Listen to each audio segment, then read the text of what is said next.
ഇതേ അറ്റ്മോസ്ഫിയർ ഇതുപോലൊരു ചെയറിലാണ് എന്റെ നായികയെ കെട്ടിയിടുന്നത്. ഇപ്പൊ നിങ്ങൾ എന്നെ വളഞ്ഞില്ലേ, അതുപോലെ എന്റെ നായിക എല്ലാവരും വളയും. അത് വേറൊന്നുമല്ല, ഒരു സാമൂഹ്യ അകലം, അത്രേ ഉള്ളൂ. അല്ല, ഞാൻ ഇരിക്കുന്നോണ്ടാണോ നിങ്ങളെല്ലാവരും നിൽക്കുന്നേ? അവിടെ എവിടെയെങ്കിലും ഇരിക്കുന്നേ. അല്ല, കഥ കേൾക്കാൻ ആള് വരുമല്ലോ അല്ലേ? ആളിപ്പോ വരും. ആരെങ്കിലും ഒന്ന് കെട്ടിയിടുന്നേ. ഈ കഥ പറയുമ്പോഴേ ഈ നായകനെ കെട്ടിയിടുന്നൊരു ഫീൽ കിട്ടാൻ വേണ്ടിട്ടാ. കെട്ടിട്ട്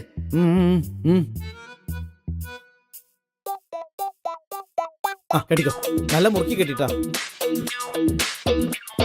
ഒരു ഫീല് കിട്ടാൻ വേണ്ടിട്ടാണേ. എന്തായാലും ഓക്കെ.